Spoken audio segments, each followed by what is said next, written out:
Hola, buenas noches. Damos la más cordial de las bienvenidas a nuestra invitada de honor el día de hoy, a la doctora Patricia Torres Morales.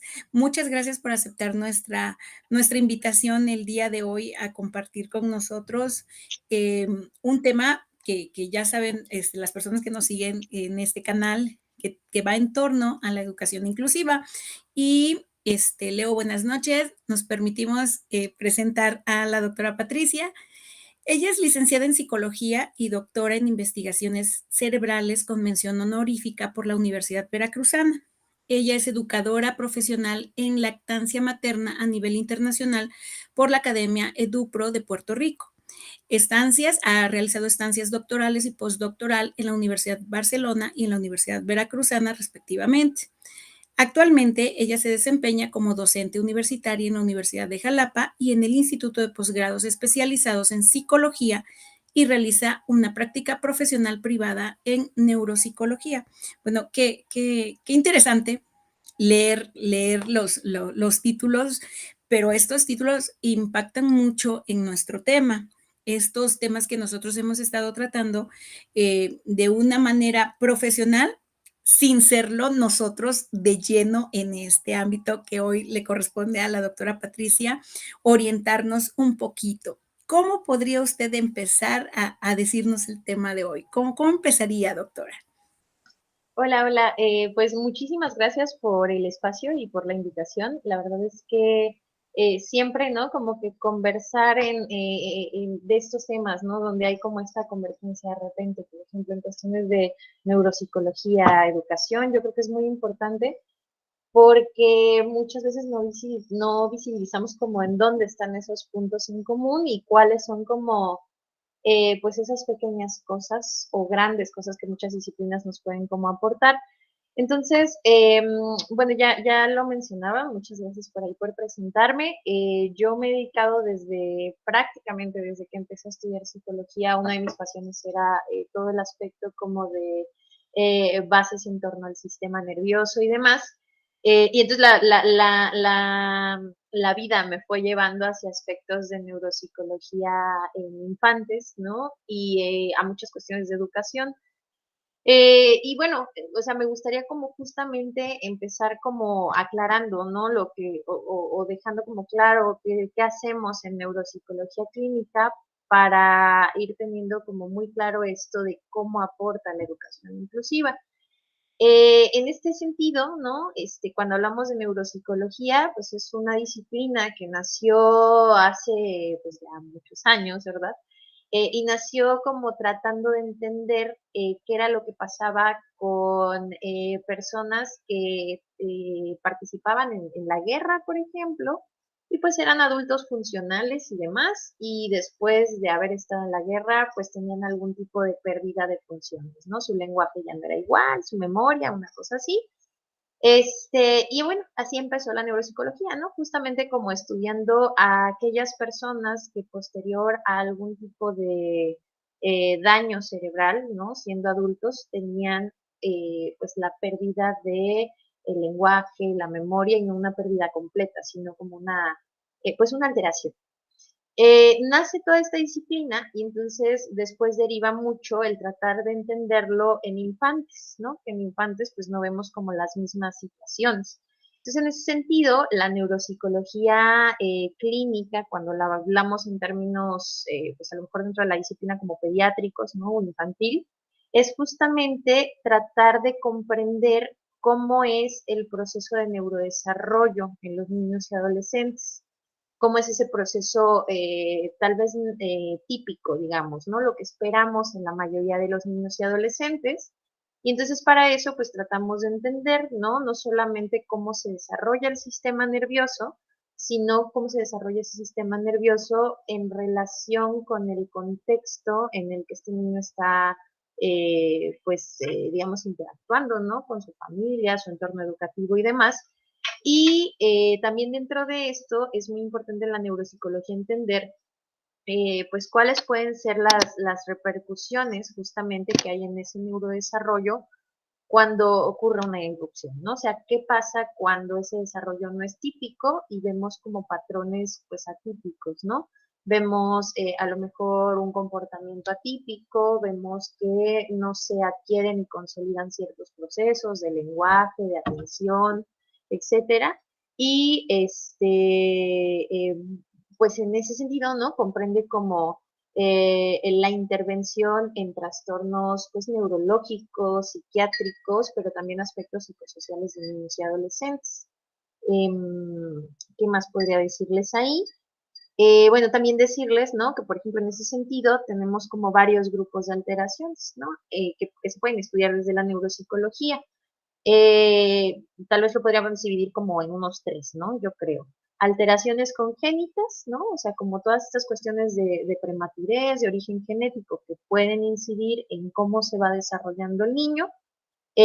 Cuestiones un poquito menos comunes, pero que también pueden ocurrir en los niños, que es el daño cerebral adquirido cuando hay algún traumatismo craneoencefálico, ¿no? Un golpe, un impacto severo en la cabeza que puede generar una modificación en su conducta, la presencia de tumores o alguna enfermedad, que serían también causas de daño cerebral, y lo que seguramente vamos a ir recuperando para esto de la educación inclusiva, que son los trastornos del neurodesarrollo, ¿no?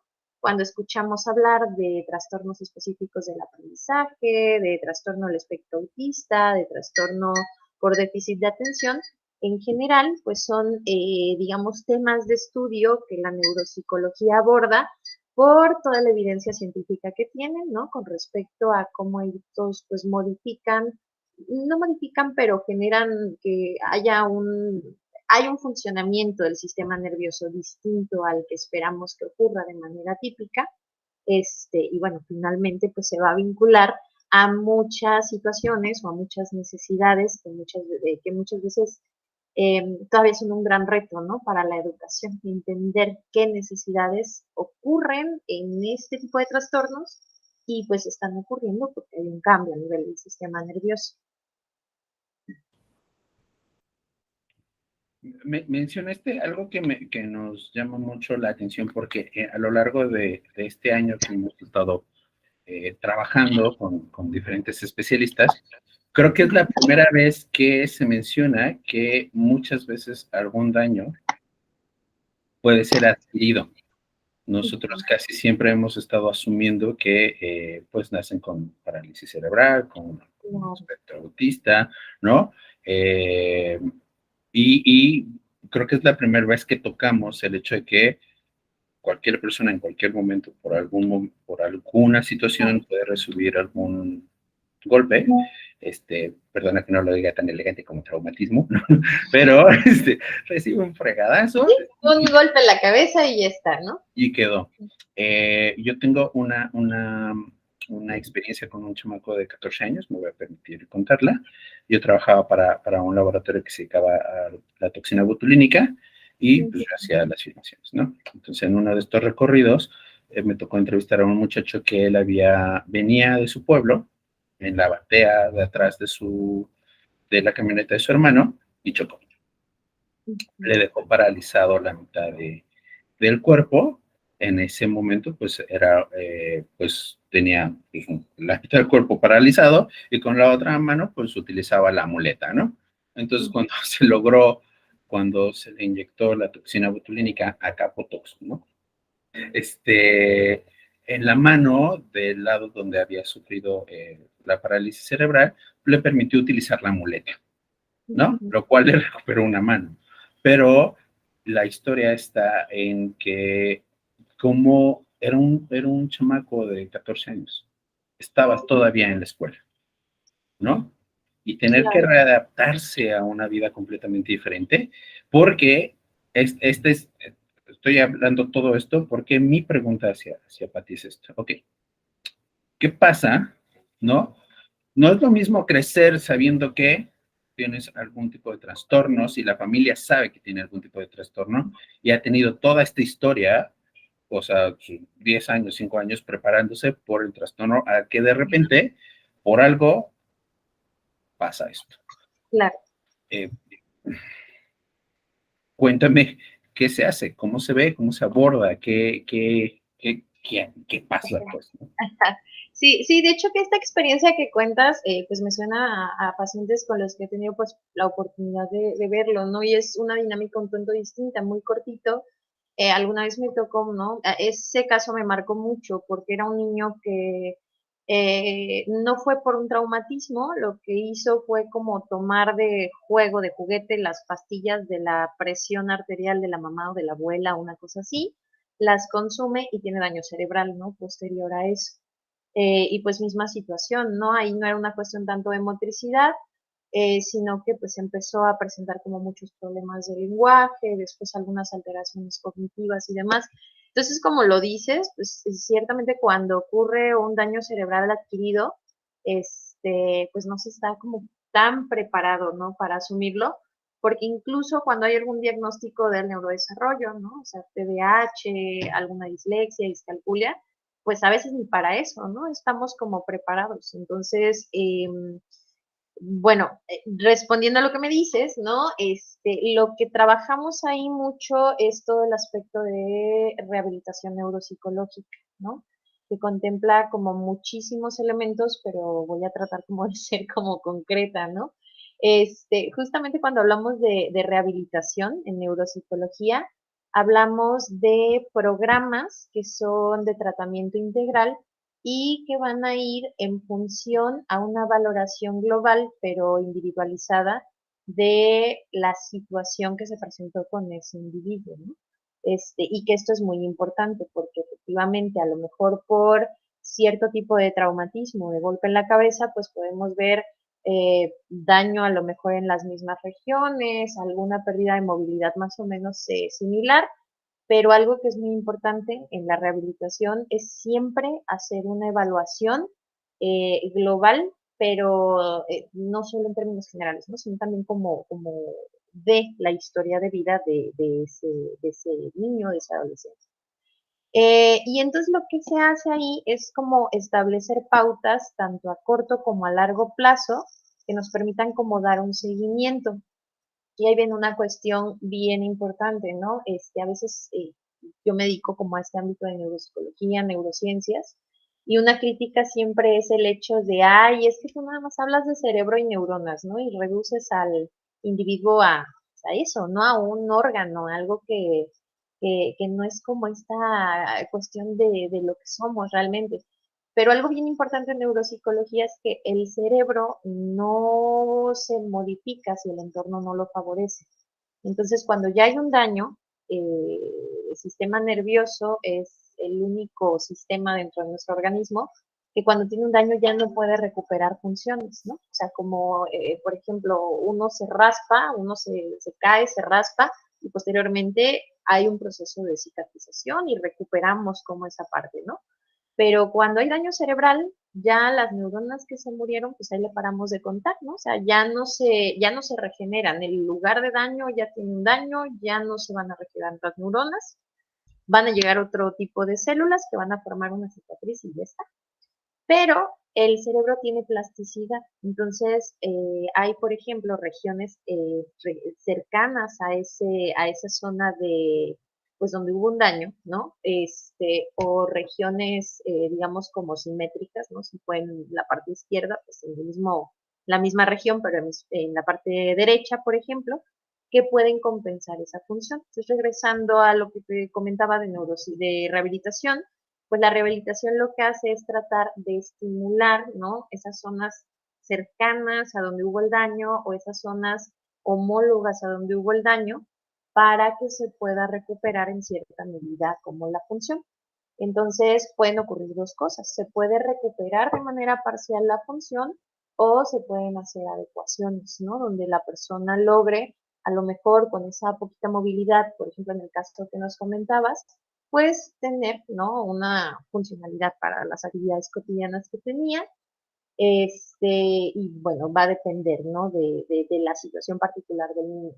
Acá también algo importante es que son tratamientos no solo centrados en el niño o en el adolescente, sino que deben ser tratamientos también centrados en la familia y en los agentes educativos, ¿no? Es importante como tomar en cuenta eso, al menos para un neuropsicólogo, cuando establece un programa de rehabilitación.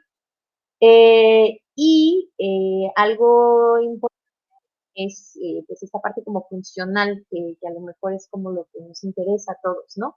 Estos programas tienen que considerar que déficit motor o cognitivo existe para que podamos implementar como estrategias o mecanismos de afrontamiento que permitan ya no decir, ah, bueno, va a volver a tener un lenguaje igual o va a volver a tener una memoria al 100%, si lo queremos ver en porcentajes, ¿no? Una cosa así.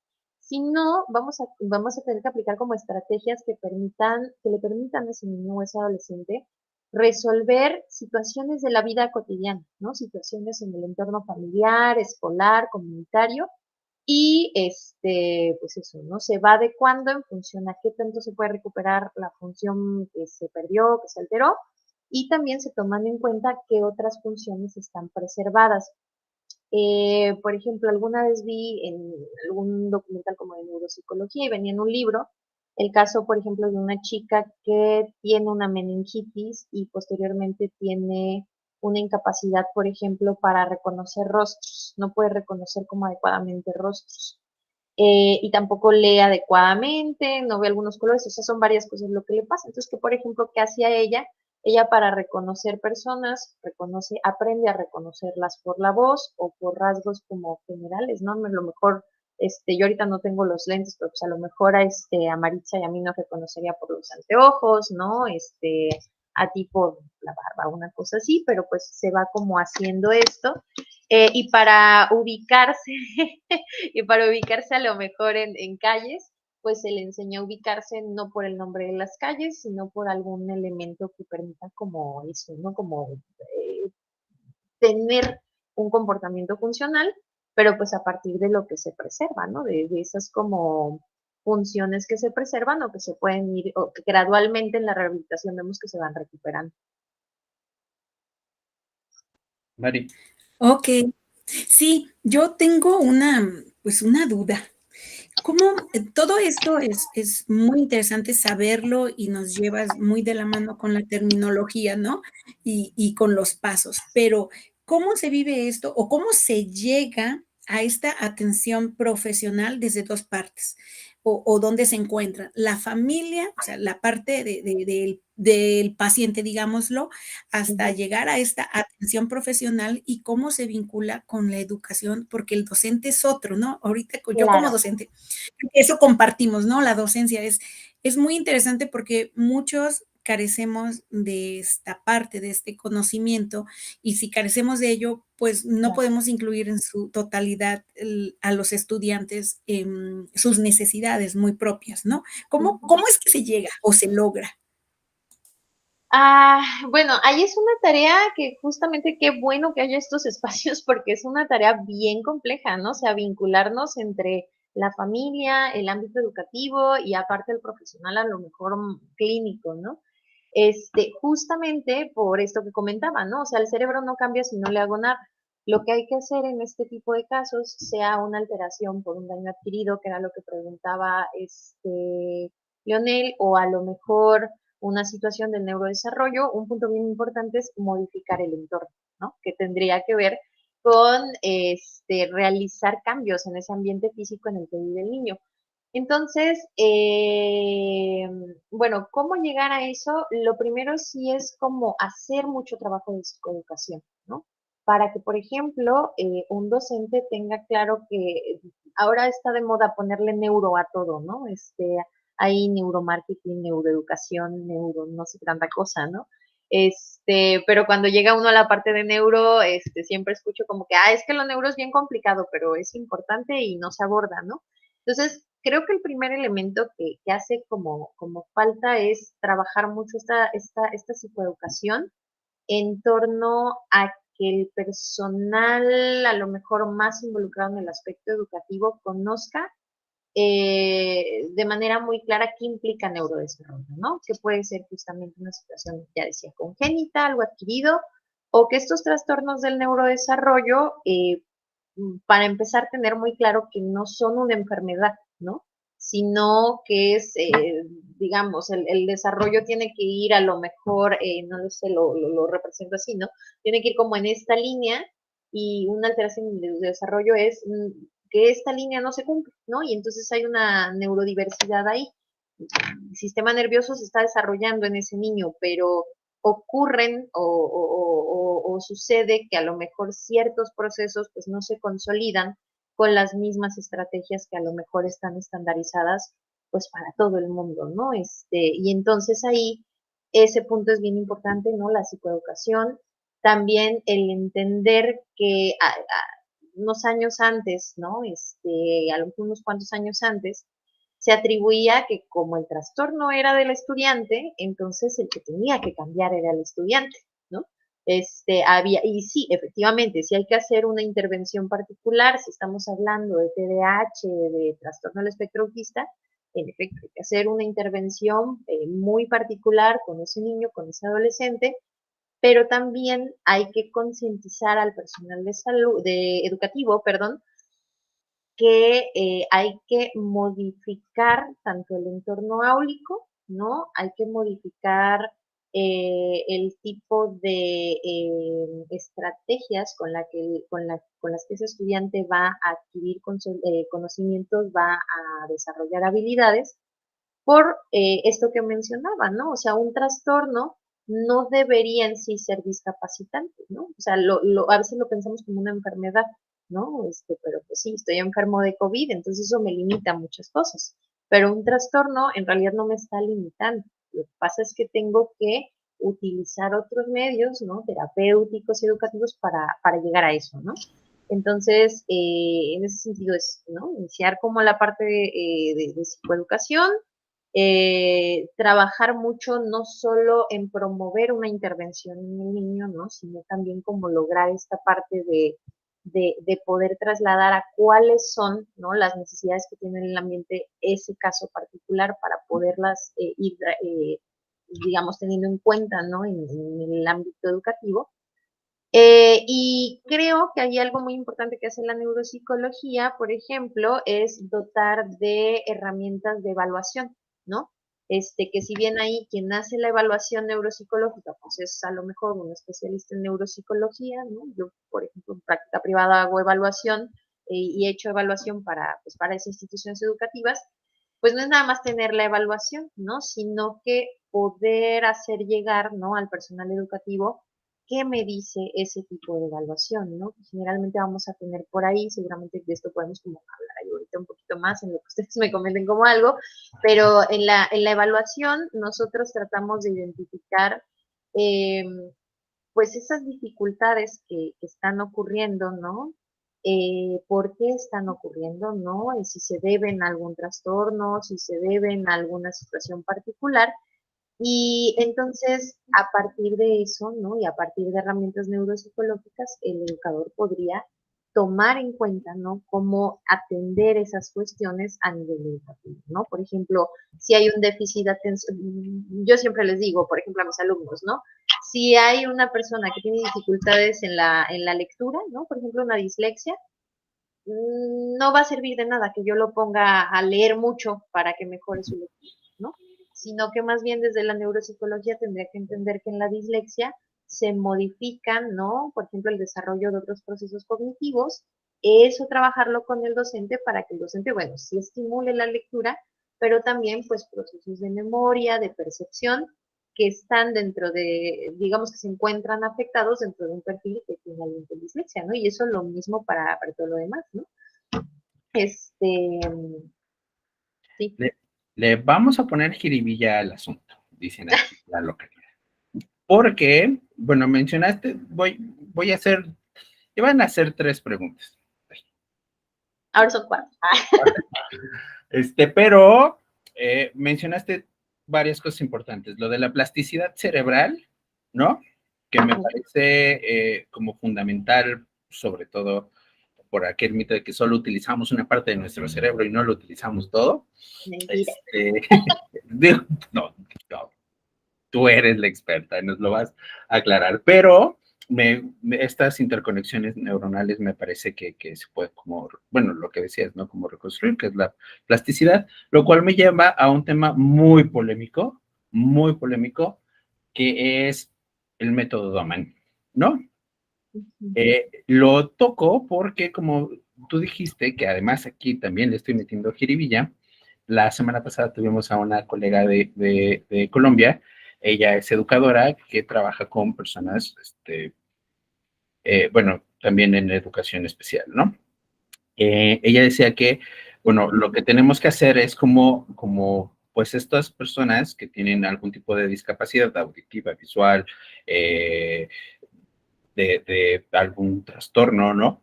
De algún espectro o lo que fuera, se tienen que integrar a la sociedad, les guste o no. Y entonces hay que como integrarlos para hacerlo pues, con las condiciones que tienen todos. Y tú mencionaste que si nosotros queremos apoyarles, ¿no? Ujú. Tenemos que hacer una readaptación del ambiente especial para permitir que su desarrollo, o sea, su funcione la plasticidad de esta cerebral, o bueno, se creen interconexiones, o que se desarrolle como deba desarrollarse. Si estoy diciendo alguna barbaridad, discúlpame, no soy, aunque me dolió lo del neuromarketing, pero no soy tan ducho en esto, ¿no? Entonces, y bueno, nota al pie de página, es verdad, yo cuando era niño a mí me dijeron que yo era disléxico, y me pusieron, o sea, lo inmediato que te ponen es a leer, leer, leer, leer, leer, leer, leer, y no me servía de nada porque no, yo nomás no entendía nada. No, claro. Lo que me ayudó mucho fue hacer como estos ejercicios de Sudoku, ¿no? Y el aprendizaje de idiomas me ayudó mucho para medio compensar. No estoy seguro que lo mío no es un trastorno tan severo, ya no me hice nunca más otra prueba, pero sí esto que dices, ¿no? Hay como muchos mitos alrededor de como Claro. ciertas cosas, ¿no? Esta Mari nos lo puede mencionar porque ella tiene una niña con espectro, ¿no? Pero bueno, me voy a callar, regresamos, Doman, y esto que decías, ¿no? Del lado educativo dicen, pues es que tienen que integrarse, ¿no? Y tú ahorita me estás diciendo, pues sí, pero pues tenemos que proporcionarles herramientas para apoyarlos a desarrollarlos, ¿no? Claro. Pues suéltate. Sí, sí, mira, voy a tomar como un ejemplo o sea, donde tenemos como la necesidad además de entender una parte química del cerebro. Por ejemplo, en el trastorno por déficit de atención, seguramente saben que una parte del tratamiento es farmacológico. Y luego vamos como a otro debate, ¿no? Como dices, vamos a meterle jibillo. O sea, la gente dice, no, ¿cómo vas a medicar a un niño? Es la peor cosa que puedes hacer, ta, ta, ta, ta, ta. Quién sabe por qué, pero es la peor cosa que se puede hacer, ¿no? A lo mejor por el hecho de que sea un medicamento. Entonces, viene esta parte como de educación. ¿Qué es lo que ocurre, por ejemplo, en el déficit de atención y hiperactividad? Ocurre que, o sea, los periodos de atención son pequeños, pero no son periodos de atención pequeños tal vez por esta idea de, híjole, es que el niño es un poquito más inmaduro con respecto a los niños de su edad, tiene que ver con su edad mental y entonces por eso no presta atención, ¿no? O sea, a lo mejor es como una explicación que escuchamos que puede ser como muy superficial. Desde las neurociencias se sabe que en realidad el déficit de atención ocurre porque hay una modificación en ciertos químicos del cerebro. Entonces, ¿qué pasa? Hay uno que se llama dopamina, hay otro que se llama noradrenalina y se producen en menor cantidad. Entonces, eso, hay todo un sistema ahí que se puede explicar de conexiones y demás, pero básicamente como están disminuidas las producciones de estas sustancias químicas, el proceso atencional no va a ser igual y no es que el niño conductualmente lo esté haciendo de forma intencional, que también es como una forma en la que podemos como ver que la gente lo puede interpretar. Entonces, el tratamiento a nivel neuropsicológico de primera mano ahí es la parte o la intervención neuropsicológica, ¿no? Trabajamos sobre la atención, pero sobre otros elementos que se ven modificados en el perfil. Por eso hablo de perfil neuropsicológico, porque hacemos una evaluación de varios procesos y entendemos que el que no puede leer en un momento, pues ponerlo a leer mucho no sirve de nada, ¿no? El que no puede hacer operaciones matemáticas, ponerle muchas tampoco va a servirle mucho, ¿no? Entonces, en el déficit de atención no es nada más trabajar que atienda más tiempo, sino es trabajar otros elementos, ¿no? Trabajar aspectos de memoria, por ahí una cuestión de instrucción, son varias cosas. Pero viene también esta cuestión de que ahí sí es necesario, de manera secundaria, por ejemplo, el tratamiento farmacológico. ¿Por qué? Porque hay un déficit químico. Y bueno, se sabe que es cierto tipo de medicamento, ¿no? Porque efectivamente sí hubo hace muchos años un mal manejo de los fármacos que se utilizaban o un manejo inadecuado. Eh, ¿Qué hace, por ejemplo, el medicamento? Pues regula estos niveles y entonces ya se puede como trabajar conductualmente de manera más adecuada. Entonces, con esto lo que quiero explicar es el hecho de que se deben favorecer las condiciones para que ese niño, ¿no? O ese adolescente realmente pueda incluirse en actividades educativas, ¿no? Eso creo que es como muy, muy importante. O sea, por ejemplo, ¿qué ocurre? Yo puedo estar llevando una intervención para TDAH, pero si a lo mejor hay la necesidad de un fármaco, ¿no? No se está medicando, no estoy generando las condiciones, ¿no? Para que pueda ser incluido en actividades educativas. O sea, ¿qué voy con esto? Sí, o sea, al final, ¿no? Hablamos de inclusión educativa que va a ser pues completamente a cuando nosotros hablamos de integración, ¿no? Porque cuando hablamos de integración, es decir, pues que esté ubicado en el mismo lugar, ¿no? Y también integrar es como, pues el problema es del estudiante y el apoyo es al niño y el niño pues va a tener como barreras por el tipo de diagnóstico que tiene, ¿no? Si nosotros lo entendemos como inclusión, en realidad lo que estamos haciendo es que se hacen adecuaciones no porque se tenga que aislar, ¿no? En las estrategias de enseñanza-aprendizaje a ese niño, sino porque para un mismo contenido se deben hacer ciertas modificaciones en cómo va a acceder a ese contenido, pero para que participe en la construcción del conocimiento, ¿no? O sea, no es decir, pues tú como tienes dificultades, para leer, pues tú vas a leer por otro lado, ¿no? Porque eso pues, sería como integrarlo, ¿no? Está en el mismo espacio físico, pero pues a final de cuentas no está, ¿no? En esta parte tan importante en la educación que es como socializar. Entonces es como ahí, esos pequeños detalles, ¿no? O sea, se hacen como, por ejemplo, ¿no? Regresando al déficit de atención, hay una cuestión bien importante que es como dar más tiempo, ¿no? Para cierto tipo de actividades, porque a lo mejor tiene periodos cortos de atención y entonces tiene como que ir, digamos, descansando, ¿no? O sea, en esos periodos cortos de atención, descanso y otra vez. Pero la idea es que a pesar de eso, no es como que diga yo, pues ese está por allá, ¿no? Y ahorita está levantado porque pues ya no está prestando atención a la actividad, sino que con eso, o sea, lograr que participe en la construcción del conocimiento. Eso es un elemento bien importante. Otro es entender que estos déficits, ¿no? O estas dificultades que derivan de un diagnóstico del neurodesarrollo o alguna alteración adquirida, no son un problema para el niño, sino que el problema es el currículo, ¿no? O sea, la educación está preparada como para cierto perfil, ¿no? Y entonces incluso, por ejemplo, uno cuando está medio desvelado, ¿no? O cuando uno no anda en las mejores condiciones afectivas, en realidad el problema no es uno, ¿no? Sino que pues muchas veces hay como muchas cuestiones ahí. Entonces, entender eso, ¿no? Que los déficits pueden venir como del trastorno, pero es el currículo lo que se tiene que adaptar al niño, no al niño a la escuela, porque de nuevo lo integramos, pero no hablamos de inclusión. Y también es muy importante como cambiarse ese chip, ¿no? Entender que la diferencia no es un problema, sino es un valor, ¿no? Por ejemplo, yo tuve la experiencia de trabajar muchos años con trastorno del espectro autista y uno valora mucho, ¿no? Dentro de ese espectro y la variabilidad que uno encuentra, ¿no? Aprende uno mucho. Y además, ¿no? Hacer esto de no juzgar como a partir de la normalidad, en realidad, ¿no?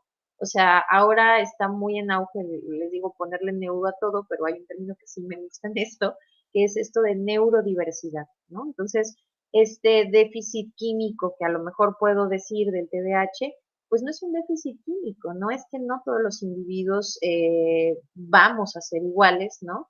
Y creo que pensando desde la biología y la evolución, es completamente normal pensar que no vamos a ver como el mismo desarrollo, ¿no? En todos, ¿no? Incluso cuando hablamos de estos trastornos, pues no hablamos de una causa, ¿no? De, lo ocasionó una vacuna, ¿no? Lo ocasionó tal cosa. En realidad hay neurodiversidad, ¿no? Hay que tener en cuenta eso y entonces, en ese sentido, creo que por ahí iría como la respuesta, ¿no? O sea, no quiero decir que hay que hacer adecuaciones, pero para que él haga sus cosas, ¿no? Como por su lado, porque tiene este diagnóstico, sino hacer adecuaciones que le permitan, ¿no? Integrarse a la formación del conocimiento, pero teniendo en cuenta que va a haber, ¿no? Como otras estrategias o nada más algunas modificaciones en las estrategias de enseñanza-aprendizaje que le permitan acceder a los mismos conocimientos, ¿no? En la universidad ya para como poner un ejemplo, tuve un alumno muy querido para mí porque lo conocí desde primero hasta octavo semestre que salió y vi mucho de su cambio. Él tenía un diagnóstico de dislexia, pero él dice, ay, como que secundario prepa me valió, ¿no? Yo no hice nada por eso, pero ya en la universidad me está preocupando, ¿no? Porque tenía un muy bajo desempeño cuando estaba en primer semestre. Eh, Mismos contenidos, ¿no? Se involucraba mucho en las cuestiones críticas, ¿no? Estudiaba psicología, ahorita ya es egresado, ya tiene su consultorio y demás, pero empezó a generar como muchas estrategias, ¿no? Entonces, algo que hacía él es que no importaba qué le pidieran, ¿no? O sea, aunque le pidieran un reporte en línea, ahora con estas versiones o estas cuestiones en línea, él todo lo escribía, ¿no? Todo lo escribía, tenía como guías muy claras para identificar ciertos elementos de los textos, trabajaba muchos aspectos de memoria, ahorita que lo mencionabas, Leo, también empezó a estudiar inglés, ¿no? Que fue una cuestión que ahí le aconsejaron, que sí se recomienda, y el desempeño que él tenía, ¿no? Y el cómo se involucraba a nivel crítico, ¿no? Formándose como un estudiante universitario, fue un cambio que, te digo, yo valoro mucho, ¿no? O sea, las dificultades que tenía, que incluso le costaba mucho, tardaba muchísimo hacer exámenes en primer semestre, ibas viendo como ese cambio, ¿no? Y para mí fue muy curioso porque, claro, yo era su docente, pero como siempre le di clases de neuro y le hablaba de estas cosas, me iba pidiendo como tips, ¿no? De, bueno, ¿qué puedo hacer, ¿no? Si tengo que mejorar como mi proceso de lectura y pues psicología tengo que leer un montón y a mí me cuesta mucho la comprensión y tengo la atención muy difusa. Entonces fue haciendo como muchos cambios que creo que es el ejemplo de eso, ¿no? O sea, fue adaptando los contenidos de una licenciatura, eh, pero para participar dentro de ese proceso o involucrarse en ese proceso crítico que le En permite. este momento, perdón que la interrumpa, ¿No? pero para hacer aquí el paréntesis en la pregunta precisamente, esta adaptación a la sociedad o al grupo social donde se desempeñe, ¿no? La persona, ya sea con una discapacidad, con un síndrome, con un trastorno. ¿Qué tan a menudo, qué tan a menudo nosotros la podemos observar? Porque o percibir, desde la parte académica yo puedo decir que desde que estoy inmersa en estos temas, para mí ya no es tan atípico, ¿no? Sino todo lo contrario, detectarlos, no diagnosticarlos porque no es mi función, ¿verdad? Pero sí los detecto. Hasta a veces me he atrevido a preguntar, ¿no? Oye, ¿te encuentras medicado? ¿Tienes alguna situación? Y no es por otra razón, sino porque ya puede uno observar esas diferencias, esa diversidad y ese interés. Y algo muy, ¿cómo decirlo? Satisfactorio es que las personas que hemos tenido invitadas aquí a nuestro canal coinciden en que la parte de contexto familiar es vital. El contexto familiar y van a desencadenar o van a llegar al educativo de una u otra manera, ¿no? Ahora bien, ¿qué tan a menudo estas situaciones las percibe usted desde su ámbito? No porque nada más esté inmersa en esto, sino en el contexto en general social. El audio.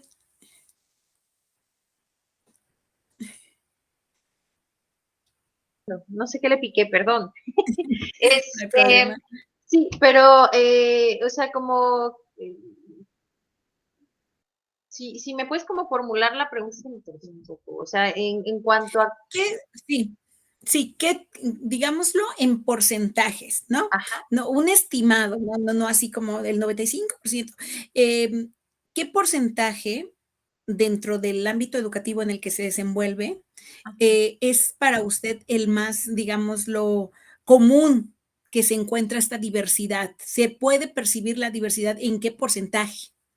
Sí, újele, es que sí, es un reto esto. De hecho, me pasa, ¿no? O sea, digo, me formé como psicóloga, me fui a hacer las cuestiones de neuro, pero pues también hago docencia, ¿no? Entonces, en adultos al menos, no en universitarios, es muy común encontrarse, o sea, no sé qué porcentaje, pero sí al menos en estas generaciones, ¿no? Es bien común encontrarse personas que probablemente tuvieron que tener un diagnóstico y que no lo tienen, ¿no? Ese es una, ahorita voy mencionando como más, ¿no? Exacto, exacto. A eso me llama mucho la atención, porque ahora, por ejemplo, en redes como, bueno, en estas redes sociales y todo esto, ahora veo que hay, por ejemplo, muchos videos que hablan del déficit de atención en adultos, ¿no? Y ese es todo un tema en particular, porque el déficit de atención, como uno tiene periodos de atención muy cortos, lleva a que la persona ya adulta se frustre muchísimo y sea más vulnerable a ansiedad y depresión. O sea, ya nos lleva a otra cosa. Entonces, digo, no sé qué porcentaje, pero sí creo que al menos en estas generaciones, ¿no? De universitarios es relativamente común que haya personas que no tuvieron como un diagnóstico. Ahora, si nos vamos a otros niveles, va a depender del tipo de a lo mejor alteración que vemos. Generalmente creo que es un poquito más común encontrar que lo que sí se logra identificar de manera oportuna, ¿no? A lo mejor no tan temprana, pero pues más o menos oportuna, son las dificultades en cuestiones de lectoescritura, ¿no? Por ejemplo, o de matemáticas, porque es muy evidente. Algo que tiene, yo creo, un porcentaje muy alto, ¿no? O sea, me atrevo a decir que más del que realmente debería tener, ¿no? De identificación, es justamente el déficit atencional. Alguna vez llegué a un kinder, era las primeras veces que intervenía yo sola, yo todavía estaba estudiando, pero ya estaba como becaria de un investigador, entonces me tocaba hacer intervención muy particular ahí a mí, y me dijeron, es que de un grupo de 20 niños de preescolar, 15 tienen déficit de atención. Yo quise chillar en ese momento y salir de ahí porque era la primera vez que intervenía sola. Dije, ¿qué voy a hacer? No voy a poder, ¿no? O sea, va a ser imposible para mí, y también porque pues, estaba en un proceso como todavía estudiando. Me di cuenta que no era así, ¿no? O sea, por ejemplo, ahí en cuanto a porcentajes, cuando hablamos de déficit atencional, híjole, las personas siempre optan porque niños hay muchísimos, ¿no? Y creo que ahí hay mucha confusión entre lo que es el déficit atencional y pues patrones como más o menos normales, ¿no? En el comportamiento, por ejemplo, de preescolares o algunas situaciones como de conductuales, ¿no? También podría ser. Entonces creo que depende de qué tipo de alteración, de qué tipo de alteración estemos como hablando, ¿no? En cuanto a cuestiones neuropsicológicas, el porcentaje que vemos, ¿no? O sea, definitivamente hay situaciones, ¿no? Por ejemplo, que pasan desapercibidas, que pueden pasar desapercibidas, que no se atienden, que a veces no se atienden porque pasan desapercibidas, ¿no? Muchos, por ejemplo, niños dentro del TEA, del trastorno del espectro autista, pasan desapercibidos, ¿no? Es como, es diferente, se comporta distinto, entonces no se hace un mayor análisis, ¿no? De esto. O por ejemplo también el lenguaje, me ocurre, ¿no? No, pues es que está chiquito, todavía no habla bien, pero pues, ya lo va a hacer, ¿no? Entonces llega a los 10 años y a lo mejor efectivamente ya logra articular adecuadamente, pero cuando valoramos la expresión y la comprensión todavía están carentes, ¿no? Entonces, Yo puedo, perdón, aquí yo puedo decirle que como padres nos pasó, nosotros no solamente tenemos una hija, entonces no teníamos un parámetro y siempre lo he dicho abiertamente, ¿no? Ya cuando yo pude procesar ahora sí mi situación y la situación familiar y la pude hablar, ¿no? Comprenderla Claro. y aceptarla. Entonces, no teníamos un parámetro para comparar qué era normal y qué era lo contrario, ¿no? Que ahora es lo neurotípico. Entonces, no sabíamos, ¿no? Entonces, tuvimos la fortuna de tener un pediatra excelente que nos fue guiando poco a poco y en cada consulta nos preguntaba, ¿cuántas palabras dice? Cuando camina se tropieza, ¿qué hace? O sea, nos fue guiando tanto, tanto, y hasta que llegó el momento, a ver, vamos a hablar, ¿no? A esta edad ya debería decir estas palabras, ya debería de haber contacto visual, caminó tardíamente al año 4 meses, sí lo hacía, pero no sola totalmente, de niña. Entonces, el aleteo, ¿no? Contraía las manitas y el aleteo y las vueltas y la ecolalia, que yo no sabía qué era eso en ese momento, no sabíamos, ¿no? Entonces, vamos a descartarte. Ah, sí, vamos a descartar. Y van a ir con un pediatra. Ah, ok. Entonces, es un mundo, por eso yo decía, hay la terminología, ¿no? Como padre, o sea, olvídate de la profesión, olvídate de qué te dediques, o sea, la terminología es difícil de procesar y todavía es más complicado si te vas a un internet lleno de información falsa, estresante. Entonces dijimos, esposo y yo dijimos, es que cierra, no investigues, vamos a esperar las consultas, ¿no? Porque de aquí a que te dan la consulta, el estudio, es mucho el estrés de espera. Pero ya cuando te sientas a ver y empiezas a conocer y vas viendo que el paciente anterior a ti no va por lo mismo, pero es algo similar, que entra dentro del grupo, ¿no? Del espectro y qué es un espectro y qué es un trastorno y si se quita y esto no se quita y esto es contagioso o yo se lo pegué, ¿no? Se lo heredé.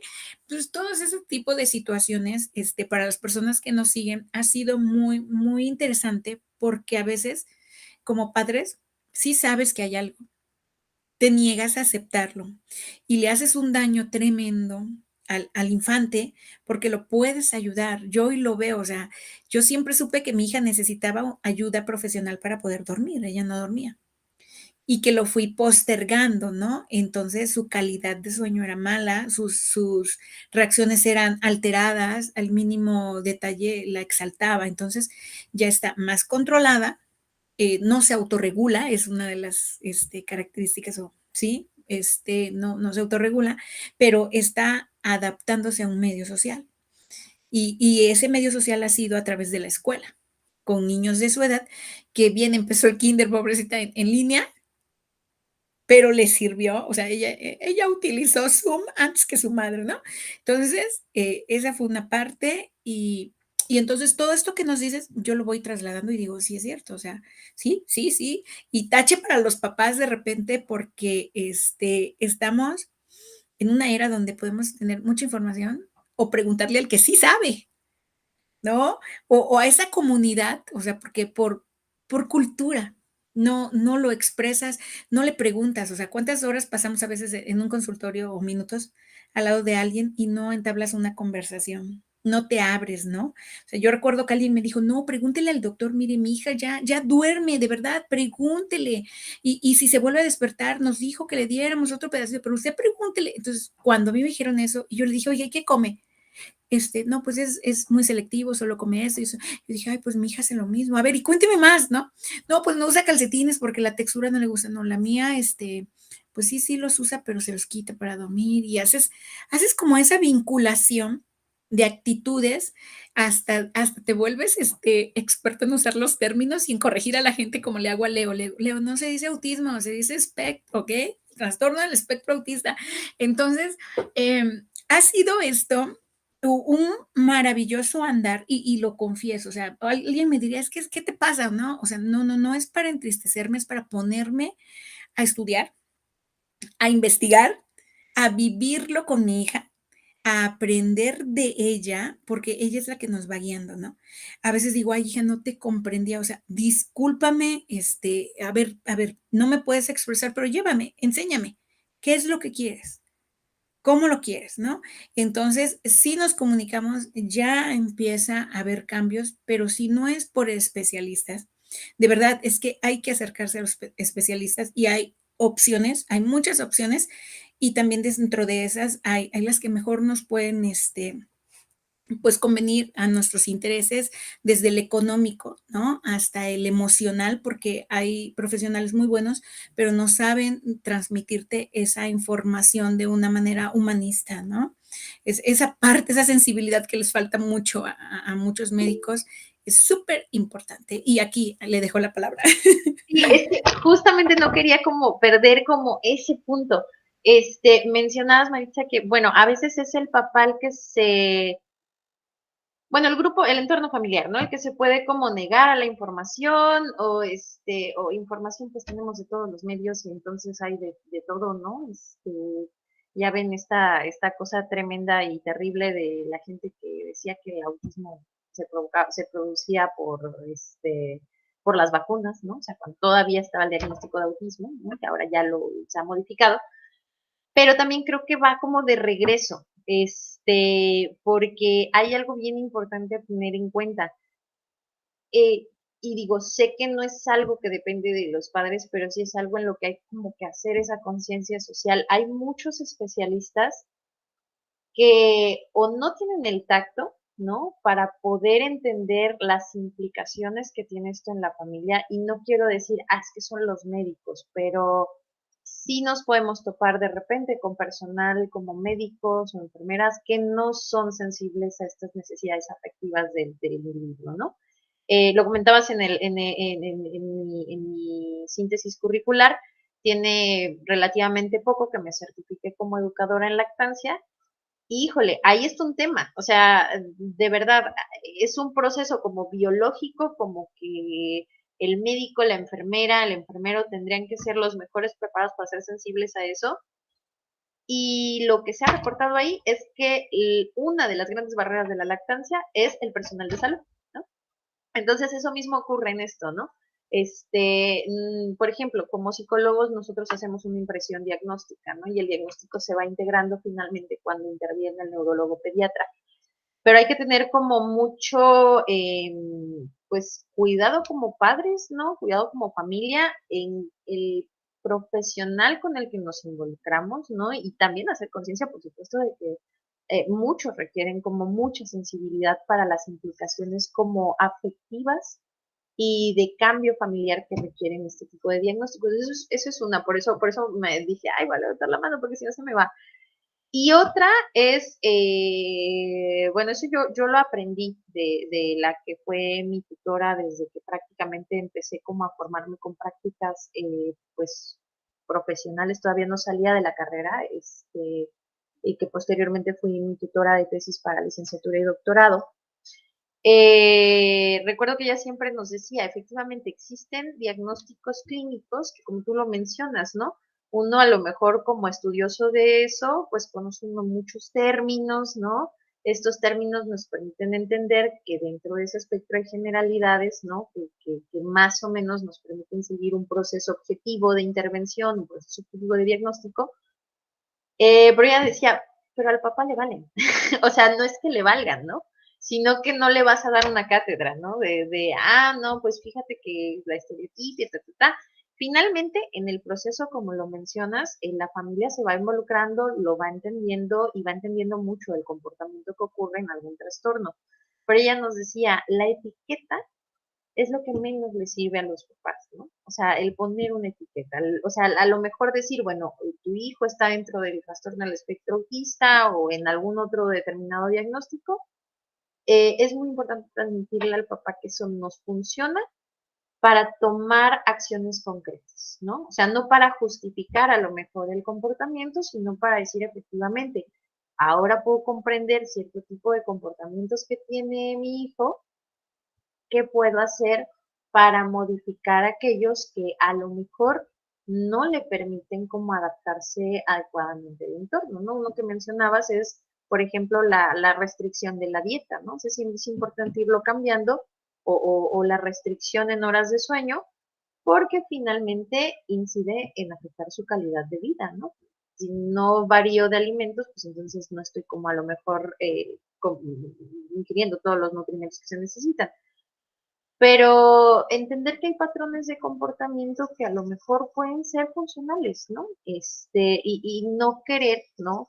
O hacer entender a los papás que no es que tenga que tener como cierto tipo de comportamiento y que finalmente el diagnóstico, pues más que ser, o sea, es una etiqueta clínica, a nosotros como clínicos nos sirve para entender algunos aspectos o tomar decisiones como clínicas oportunas, pero lo importante es que te permita generar como acciones concretas, ¿no? Donde finalmente la familia, el niño se pueda adecuar a lo mejor a aquellas situaciones que si uno no toma en cuenta, pues pueden incidir en su integridad, ¿no? O sea, por ejemplo, no duermo mucho, voy a estar irritable, y también entender que es un proceso gradual, ¿no? O sea, incluso en el desarrollo neurotípico los procesos son graduales, ¿no? Si vemos esto de la neurodiversidad, pues también va a ser gradual, ¿no?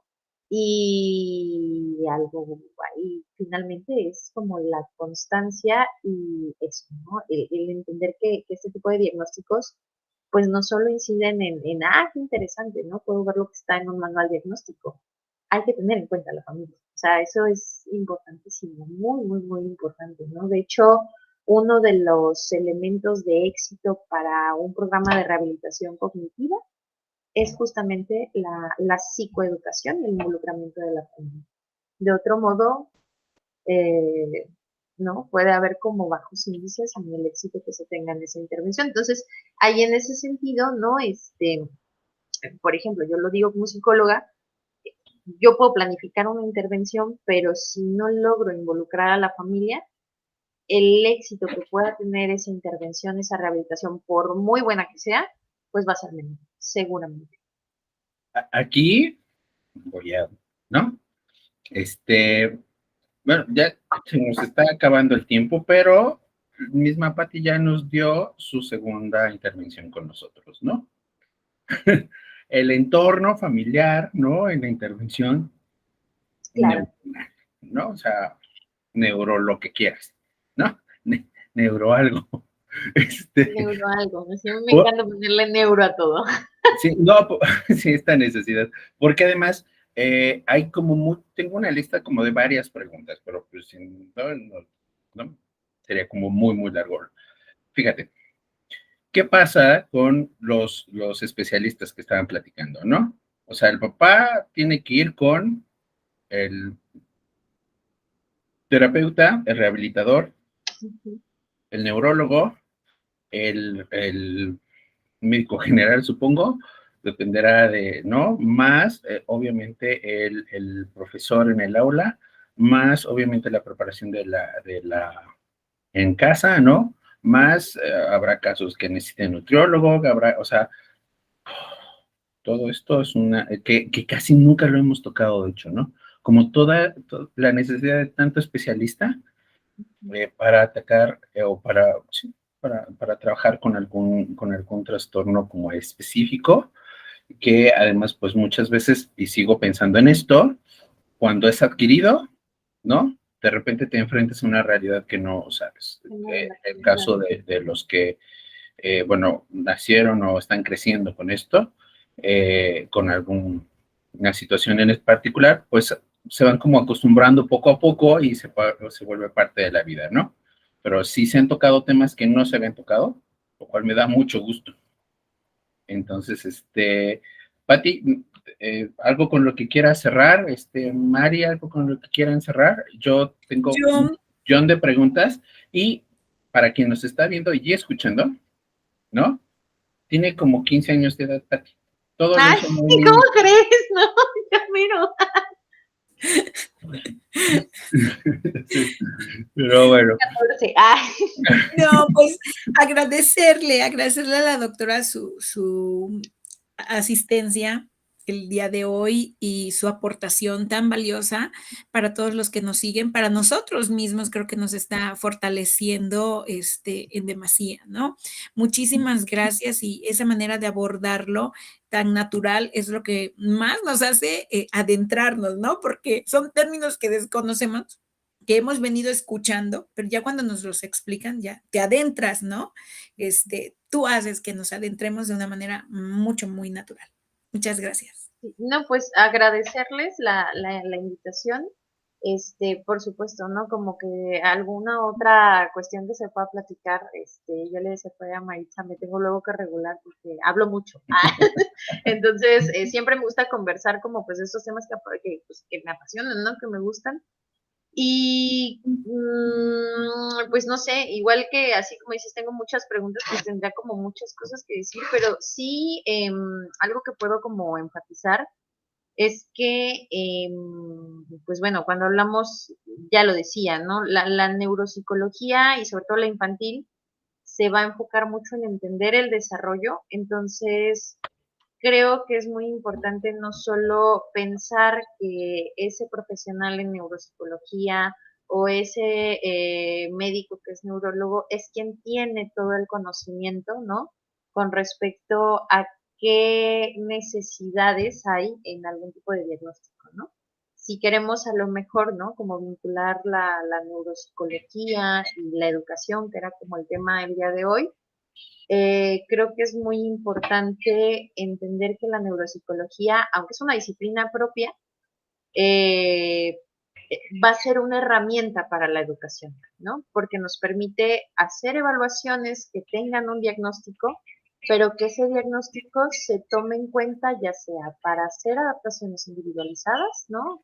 En el medio educativo, en el medio familiar, y también como preventiva, ¿no? Que ese es otro punto, ¿no? La evaluación también nos permite como prever que a lo mejor si hay alguna necesidad educativa particular, pues esta no sea grave, ¿no? Entonces, creo que es esto, no sé, es una disciplina muy particular, pero en términos de la educación, creo que la neuropsicología, como muchos conocimientos ahí clínicos específicos, están en función de ser herramientas para la educación, ¿no? Entonces, en ese sentido, pues lo que mencionaba Marita, con eso cerraría, pues no es que uno tenga el conocimiento absoluto, ¿no? O sea, uno tiene algunos conocimientos teóricos que hay que, digamos, adecuar al nivel que se requiere en la educación, que es el fin práctico de poder justamente integrar a un proceso de enseñanza-aprendizaje a cualquier persona, ¿no? Ese sería el objetivo.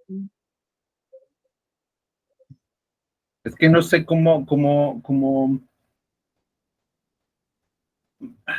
es que no sé cómo decirte que cuándo nos puedes ver de nuevo, porque... Cuando quieran. Nada más me dicen, como sin Vamos a problema. agendar.